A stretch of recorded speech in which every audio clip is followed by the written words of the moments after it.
Welcome back to Simply Living Mama. Today we are going to read 1 Corinthians 7:25 through 40. If you missed the beginning half of 1 Corinthians 7, I will link the video below so you can go back and re-listen to that one.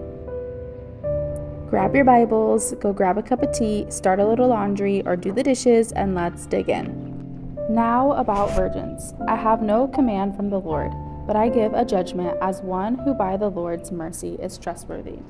Because of the present crisis, I think that it is good for a man to remain as he is. Are you pledged to a woman? Do not seek to be released. Are you free from such a commitment? Do not look for a wife. But if you do marry, you have not sinned, and if a virgin marries, she has not sinned. But those who marry will face many troubles in this life, and I want to spare you this. What I mean, brothers and sisters, is that the time is short. From now on, those who have wives should live as if they do not, those who mourn as if they did not, those who are happy as if they were not, those who buy something as if it were not theirs to keep, those who use things of the world as if not engrossed in them. For this world in its present form is passing away. I would like you to be free from concern. An unmarried man is concerned about the Lord's affair, how he can please the Lord. But a married man is concerned about the affairs of this world, how he can please his wife, and his interests are divided. An unmarried woman or virgin is concerned about the Lord's affairs. Her aim is to be devoted to the Lord in both body and spirit. But a married woman is concerned about the affairs of this world, how she can please her husband. I am saying this for your own good, not to restrict you, but that you may live in a right way in undivided devotion to the Lord.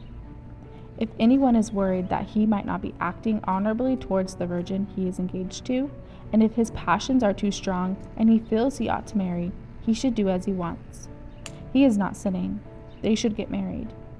But the man who has settled the matter in his own mind, who is under no compulsion, but has control over his own will, and who has made up his mind not to marry the virgin, this man also does the right thing. So then, he who marries the virgin does right, but he who does not marry her does better. A woman is bound to her husband as long as he lives, but if her husband dies, she is free to marry anyone she wishes, but he must belong to the Lord. In my judgment, she is happier if she stays as she is, and I think that I too have the Spirit of God. I have read this several times to hear what Paul is saying and to hear what the Lord wants to show me. And what stuck up to me was God wants our undivided attention. Whether we are married or not, He wants to be our top priority. Now, I'm not going to go into detail about what the Lord revealed to me because I don't want to take away what He has for you. So pray, ask Him, Lord, what do you have to say about this chapter, this particular passage, and meditate on it. Take notes, reread it several times, read different versions, and spend time. Don't rush through God's word, just sit in it, and He will show you what He wants to show you. Thank you, Lord, so much for your word. Thank you, Lord, for the ladies watching this video. I just pray that they can feel closer to you, that they take time out of their day to spend with you, God, and just have that undivided attention to you in the busy day that we have, the busy life that we have in this world, that we can just make time for you, God, because you are the most important, and we need to show you that. Amen. Thank you guys so much for hanging out with me and reading God's Word together. If you're new here, my name is Destiny, and I just wanted to say welcome. And if you're returning, hi friends, I'm so glad you guys are here.